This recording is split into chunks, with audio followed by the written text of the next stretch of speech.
府想要引进奥多拜载人客来到台湾，7月伫北投推出免费载客服务。交通部表示讲，用文化包装体验依然违法，因为头一天无人敢载，加固会后生翕示嫌犯一审互判无期徒刑，目前继续收押。这嫌犯耍假批恐吓，讲要甲政府规家伙仔杀死。台湾伫南美洲为了友邦巴拉圭，因的外交部长拉米雷斯表示讲，无排斥和中国建立贸易关系，不过前提是袂和台湾断交。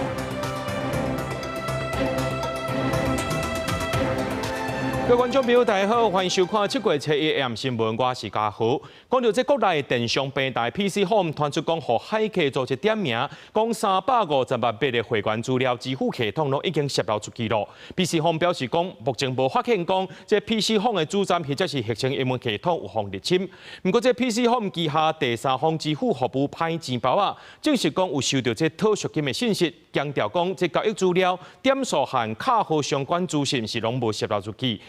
诉法部的寿山署表示讲，今仔日已经来办理着实地行政检查，维护民众的权益。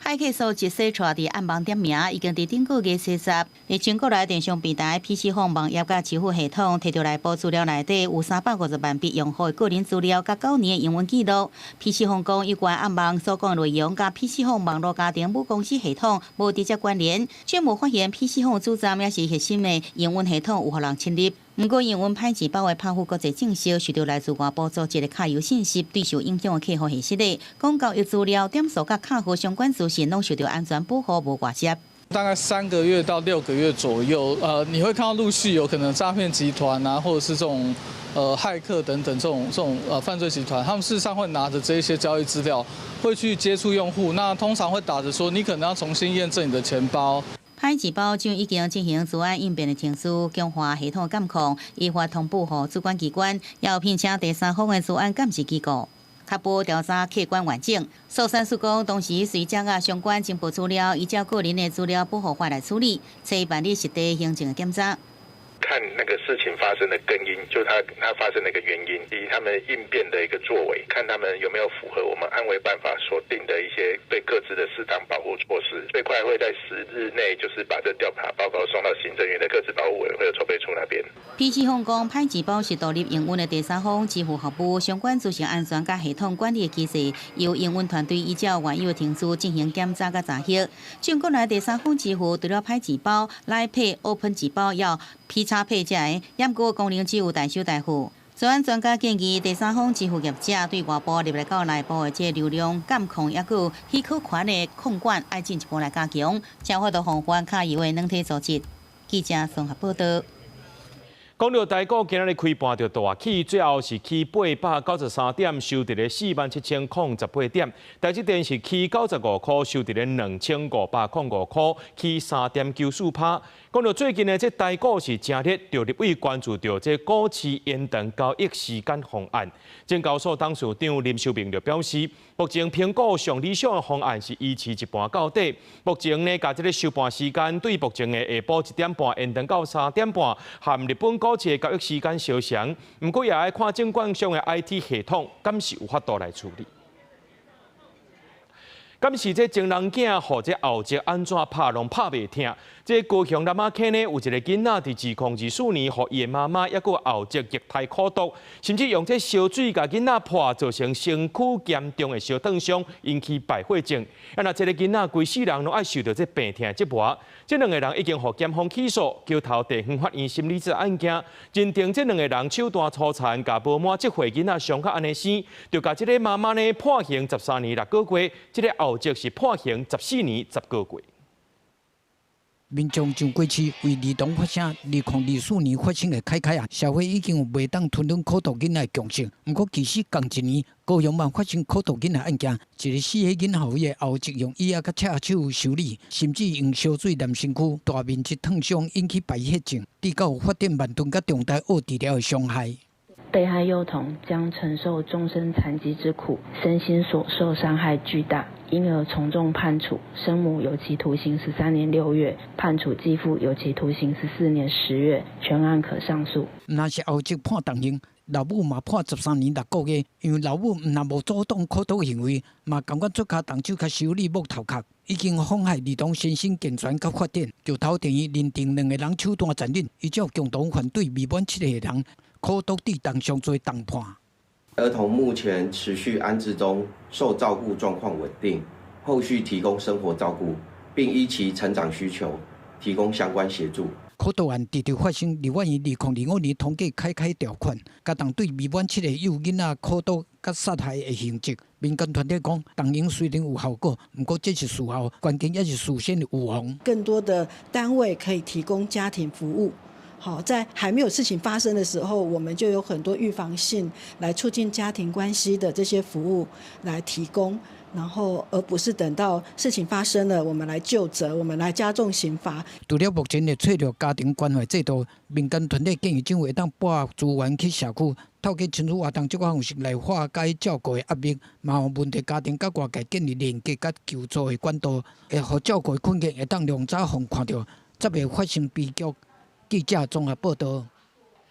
伫咧东南亚有真侪国家呢，有用这奥多拜伫咧载人客，Uber 也想要引进到台湾，用底听文化体验做理由，7月伫咧台北北投推出着奥多拜免费载人客服务。所以因为这公路法有规定讲袂当允准这奥多拜来载人客，交通部处长陈建斌就表示 ，Uber 用文化体验包装有关是违法的，警方下晡去到北投稽查，试营运的头一天可能是这驾驶惊讲会控开罚单，所以无人敢载人客。来看这个老爸真粗残，甲5岁后生挟持了后，这个嫌犯呢，伊是毋是互判无期徒刑？目前继续收押。不过宣判无偌久，家属就接到伊寄来恐吓批，讲是要甲这情某规家伙仔拢杀死。家人看守所回应讲，被告进前无妨害特殊或者是危害安全的行为，依法是袂当审查伊的本质。也因为这批信看起来真正常，才会甲这批寄出来。目前人已经移到别个看守所了。手提批为看守所寄来，也毋过批中写内容，所互被害家属含义真惊吓。拆开批所写的拢透露杀机，尤其迄一句一定袂你全作，大有死亡的威胁。被害家属即期批寄出进前，安怎无检查？我就觉得，会检查是必然的，不然如果我是黑道，我写信给外面朋友商讨要逃狱的事情，是超不合理的。还没发监执行的收容人，都可以目无法纪的做出这样的事，有哪一位相信他在回归社会以后不会来伤害我们家的人呢？写批就是伊捌伫家人市环保局认一个世间查某人，因为不满家后提出离婚，去年5月用枕头将5岁后生挟持。今年9月放起诉法院审理了后，今年4月，向伊先天前故意对儿童犯杀真罪，判无期徒刑。目前继续在亚检方已经提起上诉，也毋过宣判了后，计还未2个月，被害家属都收到恐吓批。为了保障收容人的秘密通讯自由，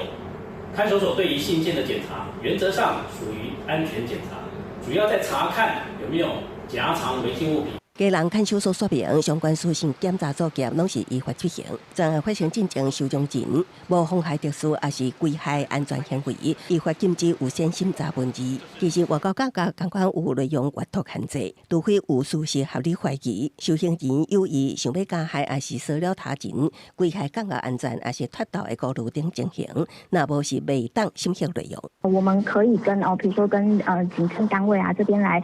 协助制定他们那个保护安全的计划，或者是说呢，在心理上呢，我们可以提供他就是心理咨商。失去亲人的疼也未平息，即马阁受到二次伤害，徛在地指方清楚掌握，好被害家属受到精神压力甲人身安全威胁，为案发交代，环保协会会继续提供关怀协助。犯下特殊行为的收容人已经封锁到土城看守所关押。记者综合报道。大同进前的董事长吴乃仁因为牵涉到大同卖地弊案，2015年被关出来了后，大同甲伊讨赔偿170万，却因为伊唔赔6月11日，互大同地方法院裁定关收，改送到大同看守所。不过，这吴乃仁提出控告期间，因为这款人大同公司当庭撤回关收申请，吴乃仁被关收12天了后，搁再放出来。大同表示讲，已经含这吴乃仁达成协议，20进前会进行这步协商。因为大唐受地备案，民事方判爱赔偿大唐公司1.7亿的前大唐董事长吴乃仁。6月11日去台中地院报道了后，随即遭到当庭官收。也毋过高等法院台中分院6月2日审理控告时，大唐公司当庭提出撤回官收申请，吴乃仁依法当庭释放，前后伫看守所1点12日。台湾高等法院台中分院法官讯问时，债权人委任具特别授权之诉讼代理人向法官表示，因债务人表明愿意与债权人协商，当庭撤回管收之申请。吴乃仁伫大唐董事长任内，因为前民进党立委洪基聪观测改变大唐土地只租唔卖政策，将大唐土地俗俗啊卖予赞助洪基聪的存量公司，使大唐损失新台币2亿外。吴乃仁刑事方判刑9个月，民事部分爱赔偿大唐达到1.7亿，也毋过吴乃仁却一直拢无清偿。大唐就向法院申请管收，吴乃仁会得到释放，是因为明确表达愿意甲大唐进行债务协商，而且两方面也会伫7月20日进前展开实质协商。所得清单的资料，那证明他没有任何的财产。那第二个部分，我们目前台糖公司也没有其他的事证说明说他有虚伪报告的这个情势，所以他已经履行了报告财产的状况的义务。那这个部分的话，已经应该是没有符合就是强制执行法的规定。吴乃仁以限期协商换暂时人身自由，大唐表示，那立法进前双方协商破局，也是债务人无法度履行承诺，会个呈报法院，予伊应该有的强制处理，也强调袂因为吴乃仁的党政背景损害大唐的权益。记者综合报道。台北地检署侦办一件假投资诈骗案的时阵，意外查到刑事局公关系的研究员刘宗仁，还有前新北市刑警大队小队长李金良等8名警官泄露这办案进度，昨去敲。那这李金良是奉声啊，禁见刘宗仁等人是交保。警方这篇搜查了回来的1名查甫人，拢是警界家己人。伫今年5月，才向约谈的刑事局公关系研究员刘宗仁，这届又搁涉入其中。毋但伊对刑事局、台北市警局、甲新北市警局检警大动作约谈8名警官甲警员，有刑事警侦查员顾修尧、台北市警局的大安分局小队长蔡仲华、南港分局小队长沈玉婷、信义分局侦查组李光伟、敦南派出所警员柯义如、新北市警局的民防管制中心高长蔡明俊，甲顶部派出所的警员李金良，涉案多数警察先后拢以20万交保，干那李金良互人声押禁见。警界佮部署警旗风波，检方发现新北市刑大侦办的一起国内乌道主导的投资诈骗案，多名警察涉嫌接受招待、参加宴会佮收礼，利用人带念旧情，探听案情进度。尤其李金良做一个承办员，较早的中官，互人指控乌西要求部署卖亲密对查。有上铐。一名穿白衫的细地查甫人，就是关键的中人，伊是餐饮集团的负责人，和乌道佮警界人员拢真好，互人指控委托来收银啊，先后赶快互人声押禁见。侦查秘密的问题，即使是我们内部的同仁，也要做某种的限定。就像我们去查询相关的资讯系统，这个查询都留记录嘛。那今天有人其他跟本案无关的长官或朋友来问这一事情的话，其实也类似有这登记制度。警察涉嫌不法警政署回应内部主动发现会自称员警的风气，专案后续会向贪污、涉密、各自化等等的方向侦办。记者综合报道。出门行路特别注意哦！昨暗的高雄小港大平路人行道涂骹向破一坑，有过路人无细力摔落去，骹腿来切伤。那水利局今仔日已经把这坑补起来了，也协助民众讨赔偿。高雄市政府也要求相关的局处呢，就要加强落大雨过后人行道、车路，还有水沟的检查。这长看悬大约2公尺的坑，路下面有连接的水利局材料区的排水管，可能几啊天的大水雨，路下骹的土沙漏了。造成这过路人伫6月30暗时11点30分的啊，踏过规只骹落去受伤的意外。民众讲当时无看到红绳路顶面有坑，哪会知影讲骹踏落去路是空心的？结果大腿甲骹肚拢切着伤。民众讲考虑是不是要来申请国家赔偿？脚突然就是踩到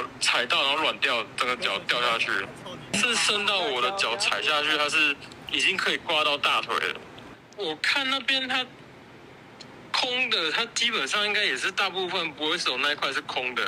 水利局伫接到民众通报了后，下晡随有基地乘坐包厢，赶紧在阿门头来甲添落去，莫个记录人经过打落去受伤。水利局初步研判是进行大水雨时阵，这个所在涂骹有真侪水冲流来造成的。该段车沟内部构造良好无损坏，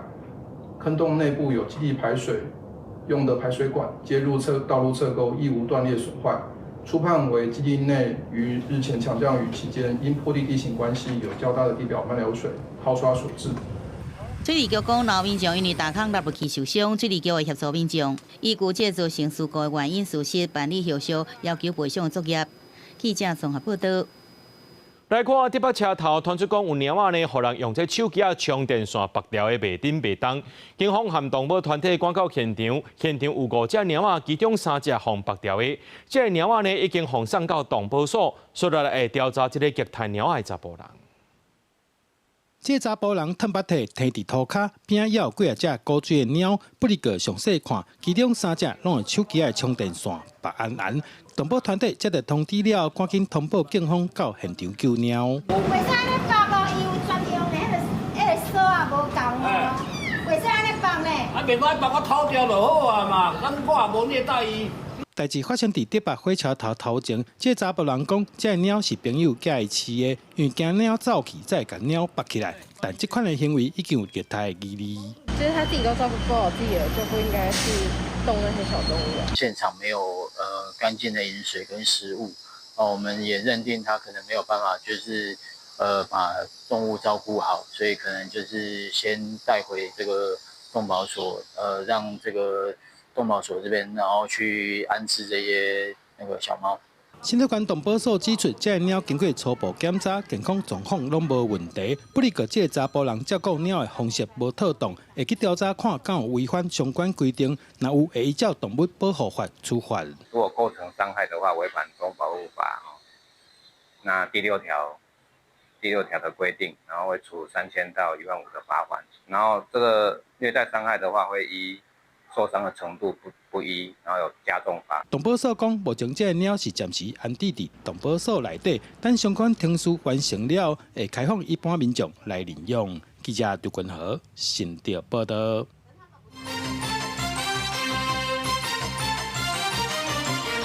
巴拉圭是台湾一个南美洲唯一的邦交国，中国一直想要污咱的这个邦交国，污咱的条仔卡。那这巴拉圭的外交部长拉比瑞斯是表示，无摆脱和中国建立贸易关系，不过前提是未和台湾断交。咱的外交部长林佳龙强调讲，这巴拉圭的总统贝尼亚最近才访问台湾，两国关系稳健，对世界经济贸易保持开放的态度。世界杯足球赛正如火如荼进行，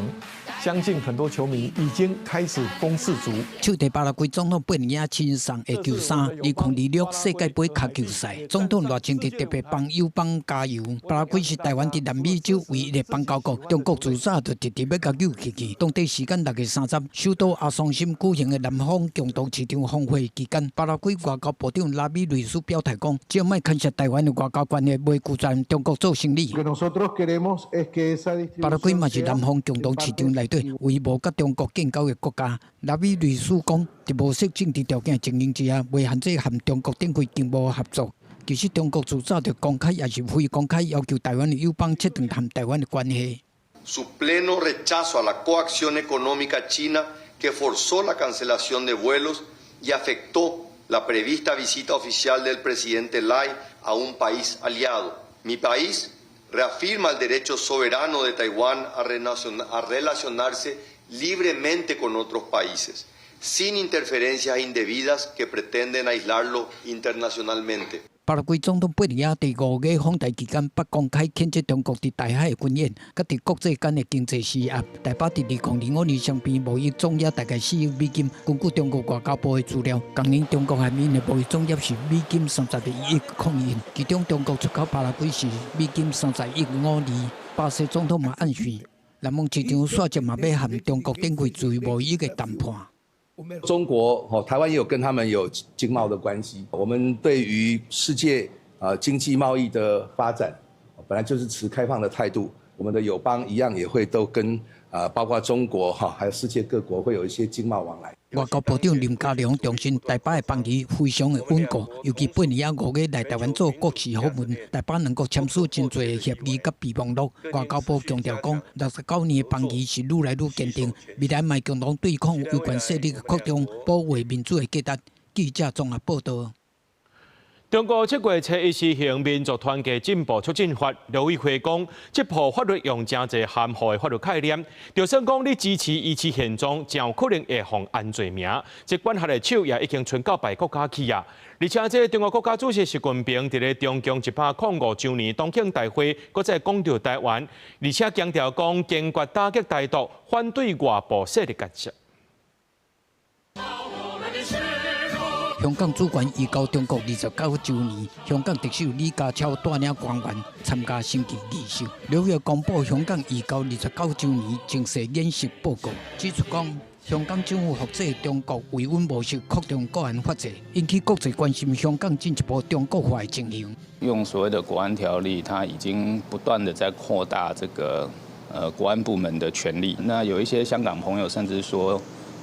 香港现在是虽然没有戒严，但实际上是在戒严的状态。就台湾香港往来，陆委会嘛强调讲，要完备风险管控机制。中国制定的民族团结进步促进法，伫7月初一实施，各界拢真关心。其中第63条规定，任何境外组织也是个人，只要中国认定实施破坏民族团结，也是民族分裂的行为，应当依法追究责任，无国际甲地域的限制。中国国家主席习近平嘛，伫中国105周年党庆大会讲到台湾，伊重申坚决打击台独，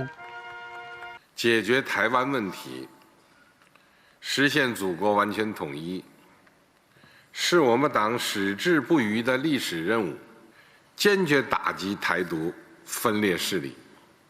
反对外部势力干涉。陆委会警示讲，民族团结进步促进法用真侪无清楚、无确定的法律概念，若是主张台湾维持现状，中华民国继续存在，也是主张两岸互相无归属对象，拢可能在解释国安罪名，扩大中国对境外的长手管辖、跨境镇压。学者讲，国安可能包山包海，显示习近平执政无信心。中共是否会透过这种比较粗暴的动作？来去对待台湾的官员或是台湾的民众到海外的时候进行相关的政治上的压迫，相关政府部门必须要提醒国人在出国的时候要有所准备。吴锡媞嘛进一步表示讲，要来透过台湾跟民主国家的制度互相连结，也是民主国家做伙来防范中国威权主义的扩张，是真重要的方向。同时阵嘛是未来一定要关心的议题。记者综合报道。针对无人载具特别条例调野继续伫咧争论，行政院长杜永泰在今仔表示，真侪在野党人士去到国外，拢讲支持国家，希望这是心内话，毋是讲好听的尔。也呼吁国会呢，就要重视宪政体制运作。另外，面对威胁，陆军增加5数2旅，今仔日伫咧屏东三军联训基地进行联用操演。伫河山围绕的演训场发起全兵力实弹突击，国军主力地面部队陆军总加5数2旅进驻屏东乡村三军联训基地了后，展开联用操演实兵实弹测考，包括105公里战车炮、车装 M24空气枪、818炮、120空迫炮、555公里榴弹炮等阵发，一个演习密布。将军轰炸北区点现部队高兵种协同作战能力，面对地震威胁三早伫平湖、花树赛台海中线附近，有时阵甲中共军舰惊向上闪身，迄边看到规个过程，好甲在无互对方刁难。根据了解，中国海警船定西过海峡东线执法，也毋过最近咱国海巡舰艇护航，亲像点现成效。这站啊，有较放宽几啊个款啊，看高龄按车按时啊，有出个新妇啊，是安尼加减啊有影响安尼啦。就是无像较早遐尼啊严啊啦吼。为着强化国防战略，行政院提出2100亿的无人载具采购特别条例，来补助进前国防采购特别条例的不足。也毋过，若被两党双双主题版本，搁发射回归年度预算国民党版，搁加列出2年2400亿，互行政以这个违法违宪。采用特别条例，当然有它的稳定性、持久性，而且在预算法的规定上，对一般的预算影响是最小的。在野党的人士目前有多位都到国外去，都说了很多支持国家的话，我希望这个是内心话，不是场面话。到阳台呼吁立法院爱回归宪政体制正常运作，角色袂当无清楚，也袂当互破坏，都是行政院编列预算，立法院审计预算。记者综合报道。讲到这桃园中立的这个观光夜市呢，是人吵，不过呢，这个犯仔还有民众呢，拢会占用这灯仔卡加消防通道，即马警方要来处理咯。少数摊车就放伫灯仔卡，也佫有扛棒占用消防通道，引起市区为部分住户甲消费者的不满，向警方检举，认为犯仔行为毋但是妨碍通行，也可能一旦发生火灾等紧急突发事件，会严重阻碍救灾车辆的进出。会有摊贩把摊车推出来，在骑楼里面。这几天警察来得很频繁吗？对。警察来蛮频繁，几乎每天警察有来开单，所以比较少人会这样做。消防通道就是超过就直接开罚，骑楼的部分它是连同一起在取缔就对了，然后可能会造成我们一些店家的不便这样子。所以你有被开单吗？之前一开始的时候是有，后来我们知道之后，我们移进来之后就没有再那个了。汤市有名的观光景点中立观光夜市，大致拢吸引大量游客。过去部分违规店头拢有投机的心理，公然将广告扛棒、商品甲营业器具放伫消防通道上，使得违规乱象是惊唔惊。中立警分局最近展开替换执法，每日暗派出警力强烈出地。针对夜市内违规占用消防通道及妨碍交通的商家进行严格取缔，并同步编排拖吊车勤务。中立分局表示，除了对夜市内部道路障碍进行即时清除，发现重复违规者会依法连续开罚之外，也针对夜市市区为道路机车违规停车、并排停车等乱象，加强拖吊加处理。记者综合报道。讲到全国前10大里呢，有6个伫咧高雄，市政府依照人口变化做调整，有18万9千人换无同款的里。对面将伫咧万公东吹市政府的说明会强调，证件唔免换，投票无影响，权益袂受损。不过最近有里长通知办理证件注记实在是真麻烦。民政局表示讲，注记是针对个人资料变动做登记，若准无去注记也不要紧。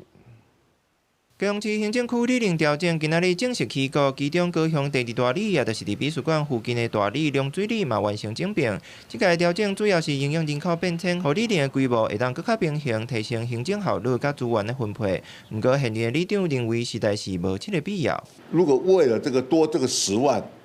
让这个里多10万，你才把这个里分成2个里分，那倒不如你就不要分，你就给我20万就可以了。李斌认为，原本的里运作已经真惯势，烦恼理解改变了，可能会影响地方的认同感，嘛会较无遐尼利便。两边的话，我们现在里长就在那边啊，就另外在北美术那边。地域上可能就变成会有一点让我们觉得是次等的感觉。民政局表示，民众就算唔换身份证嘛不要紧，袂损害到伊应该爱有的权益。不听也没有关系，因为那个资料都已经同步给。所有各县市通通都已经完成作业了。虽然大家对整并有无同意见，不过居民甲里长拢表示尊重市府政策，期待整并了各项的行政服务顺利交接，互地方的发展更较稳定。记者综合报道。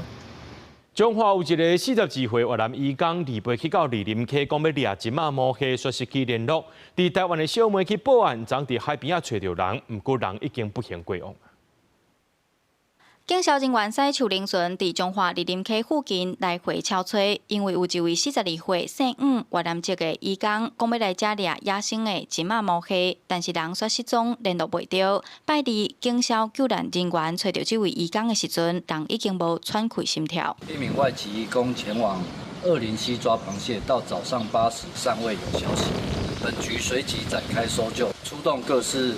车辆、船体、无人机、消防人员10名。经过1天搜救，发现该名疑中身影，明显死亡。消防局表示，拜一接到报案，因出动11位消防人员，3位义消找人。拜二伫永兴海部地附近发现这位姓吴的移工，但是人已经死亡。在地环境教育协会就讲，这因为挖出海口生态丰富，为少民众渔民会来这掠野生的海产，但是要真注意捞水的变化。我们这边就是永兴海埔新生地，会捕捞螃蟹，或者是冬天的时候会去抓鳗苗，觉得这边它算是涨退潮比较危险的海域。域，因为长翠草的时间要非常的清楚。因为这里有非常多的沟渠，所以在涨潮的时候，它不一定是从西边过来，它可能来自于四面八方。目前这位渔工发生事故的详细原因，警方伫咧调查厘清。消防局嘛提醒，即马热人若是去溪边、海边，一定要注意天气状况加海水饱流的时间，避免发生危险。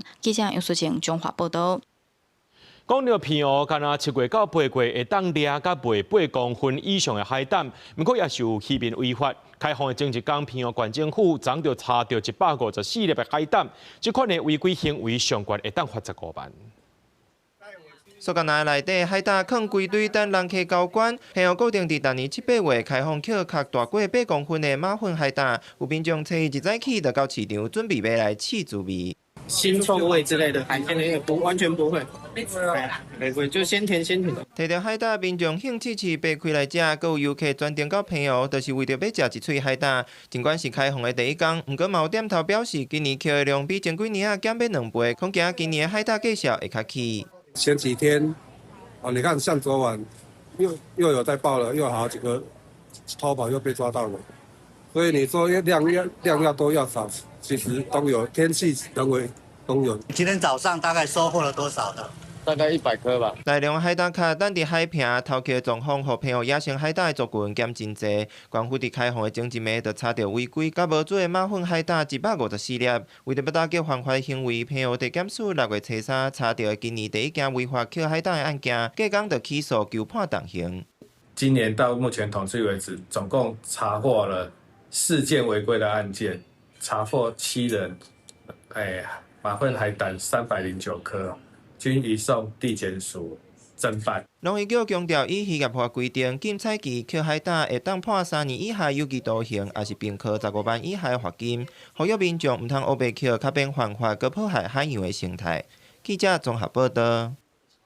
唔知咱的观众朋友敢食过讲有一种有芒仔果香味的葡萄呢？这号做是台农2号青玉。这个新品种呢是农业部试验所经过要到20年的这个脱种含试验，伫7月初1正式来推出国内头一个青皮葡萄品种。农试所表示讲，这青玉葡萄比巨峰葡萄搁较大粒，也较甜，按算2-3年了后开始量产。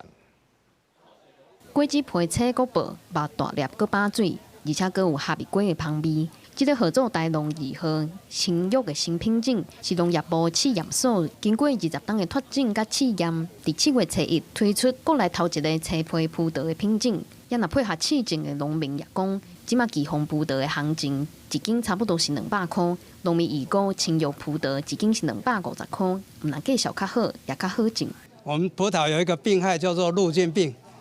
这个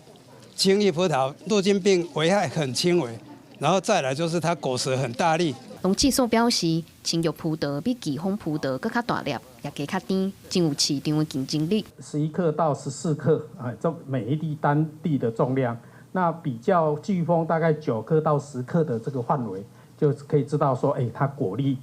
确实是有大。第5个阶段最好吃了因为它的糖酸比就达到50你就觉得。这个就很甜了。农业部指出，即马台湾的葡萄有95%是巨峰的品种，不过天气愈来愈热，就互巨峰葡萄的皮真歹食色，佮加上病虫害的问题，这20天内葡萄种植的面积也已经减少大约1000公顷。这个青玉葡萄的新品种是农民在极端气候的挑战之下另外一个选择。叶面积只有占1.27%，可是产值降5%。所以相对来讲，葡萄是较高产值，但天气较热农民伫栽种的时阵，转色比较不良都无办法显示巨峰不南一种紫红色。所以农事所这个时阵推出这个就是绿皮的品种，无转色的问题，栽培甲一般的葡萄差不多。农试所表示，青玉葡萄拍算伫2-3天了后开始量产，希望互消费者有一个全新的食食体验。记者郭佑基、王志光台北报道。南投县政府宣布，这一月潭是空气品质维护区。这月初开始，入去宽潭公路的民众，若准是驶出厂超过2年的柴油车，就要提供1年内排烟检测合格证明；若准无者，就会吃罚单。会当入去南投的日月潭，驶柴油轿车的红线线，透早就来排队要验车。伊讲伊住一埔里，定定爱经过日月潭。即马南投政府要求柴油车拢要通过排烟的检验，才会当入去日月潭。民众有诶感觉无奈，有诶是感觉为着空气品质会当接受。我住埔里隔壁，你定来经过啊。所以你就变到讲。接一下，我就要经过一下，我就麻烦。我自己是游客的话，我也会希望说这个地方来到这个地方是可以放松、休闲度假，然后空气好的地方。为着守护台湾国际级的景点，让日月潭会当维持空气品质，南投县政府宣布日月潭是空气品质维护区。按7月开始全面管制检查，民众若要进入宽潭公路，只要是出厂满2吨以上的柴油车，无分大细大各用途，拢要摕到1年内排烟检测合格。若违规，就透过 AI 辨识，直接开罚单，上加罚1000块，而且若是一直拢无改善，会当罚到6万块。进到日月潭的柴油车没有取得1年内的合格排烟检验记录的话，会遭受到1000元以上的罚款。南投监理站指出，现此时全台湾领有牌照的柴油小客车无到28万台，这占小客车总量的3.7%，认为未造成正大影响。环保局嘛希望透过管制来发挥改善空气品质的效果，共同来维护国家风景区的环境。记者黄秀南投报道。20几年前，民间要求正当军退出媒体时阵，台湾成立头一个公共媒体公共电视。后来2006年，这公司结合着华视，成立着公共集团，陆续加入客家台、台基台、台湾 Plus 小公司，到达20年咯。公司甲华视初2到初5合作举办，我伫电视台选规港的活动，希望邀请民众来电视台参访体验。另外，也有国际研讨会，希望互民众更加了解到公共集团维护公共价值的建设。无论新闻报道、适合儿少的网架、多元的戏剧，还是国际观点等等，拢是公共集团真重要的公共服务。台湾头一个公共媒体公司在1998年成立，后来2006年佮结合华视共同成立公共集团，佮陆续加入客家台、台基台和台湾 Plus 佮小公司，达20年咯。公司佮华视要举办20周年的系列活动，希望互民众佮较了解公共媒体，嘛邀请少年朋友分享家己对媒体的想法。面对未来，我们现在加速数位转型的步伐，包括了 AI 转型。我们相信善用这些科技，而且在伦理的规范之下，整个公共集团可以在未来对整个社会产生更多的作用跟贡献。未来台语新闻嘛，若咧做，其实嘛是会使就少，若这个时段要做嘛是会使去就少年人去做一个设计，互少年人敢若讲，迄是我咧看，若保了清楚，其实老大人嘛咧看。公司甲华视初2至初5合作举办我伫电视台选规港的活动，希望邀请民众来做主播体验、配音互动，一个 VR 点正式体验等等。另外，台基台今年7周年也要结合台基片70周年的历史，推出台基台接力影展，希望互大众了解早期台基片产业拍落来地基对台湾影视的贡献。错乱，为着错乱，这个才是感情的痛苦。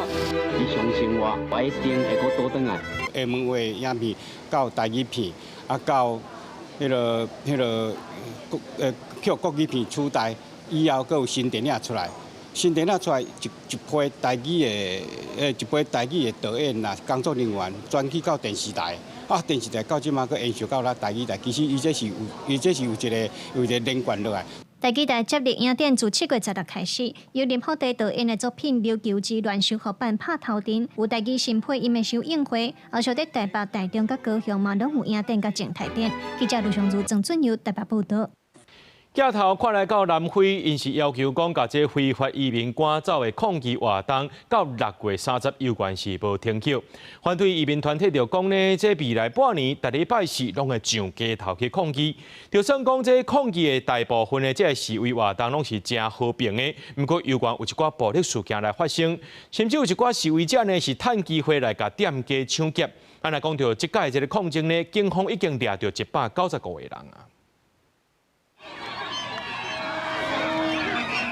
南非经济中心约翰尼斯堡地区的索韦托9000万的示威者3集，继续行上街路，要求政府伫期限届满之前赶走非法移民。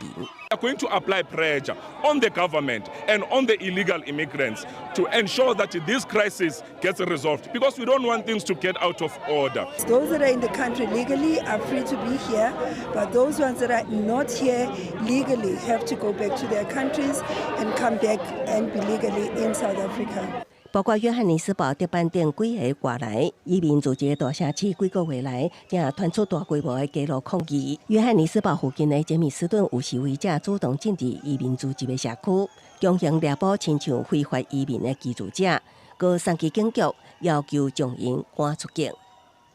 From today onwards, people will know what are we capable of, and then lento lesifukwenza ngomthetho. Kodwa currently since nabo bengafuni ucooperate angazi ukuthi nathi kumele senze kanjani. 另外，伫东华的港口大城德班传出有示威者趁乱抢劫，画面上会当看到真侪店头的玻璃窗互攻破，店内商品架也是如苍苍。除了警方维持秩序，南非军方也派出支援维安。外电报道指出，德班甲所属的跨祖鲁纳塔尔省有10个人因为涉及抢劫小物件轰掠，这波反移民抗争以来，南非全国轰掠人数已经有195人。英国广播公司 BBC 引用的统计指出，南非的合法外来移民大约300万人。无证件移民并不是顺合法管道入境，所以无确实的数据。南非警方讲，自今年以来已经逮捕5万的非法移民。伫这波反移民抗议起来了后，已经有25000人左右主动登去家己的国家。公司新闻，请家庭朋友。来看巴基斯坦的东部有一间私立的补习班，长厝顶柜的绑起，甲14个囡仔地死，也有5个人受伤。这里咱的学生呢，是对4岁到16岁拢有，大部分拢是也无到9岁囡仔。巴基斯坦东部城市一间私人的补习班，3日发生厝顶崩塌的意外。迄时，工仔人甲足侪重的物件放伫咧厝顶，当咧修理这栋厝的厝遐。毋过教室内底还阁有囡仔在上课，厝顶雄雄塌落去，跌伫囡仔身上，造成14个学生死亡，5个人受伤，包括一个30岁查某老师，也若有救到学生囡仔。年龄是伫咧7岁到11岁之间。救援人员和民众赶到位，用烟笔啊、和双手、乌涂和下皮啊，希望会当找到更较侪活的人，也是受伤的囡仔。看到家己的囡仔发生意外，家长伫咧亡者的遗体边啊，目屎是忍袂煞。सब कुछ पता था लेकिन क्या करें मजबूरी थी हमने कहा चलो करीब है घर के करीब ही है क्या इतनी दूर जाना है हमने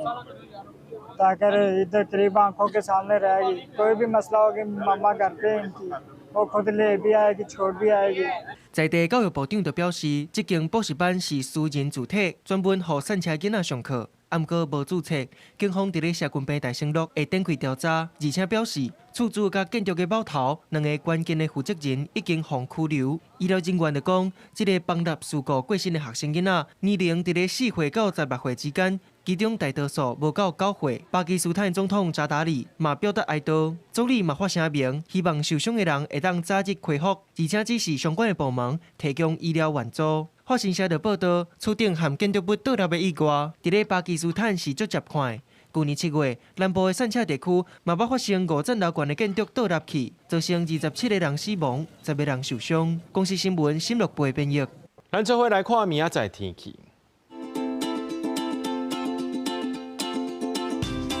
基隆台北桃园新竹对26度到36度。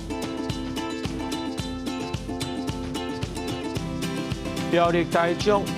彰化南投云林对25度到35度，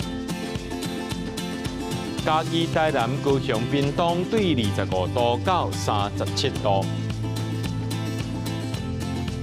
宜兰花莲台东对25度到33度，平湖金门马祖对27度到34度。一个未来3天的气象。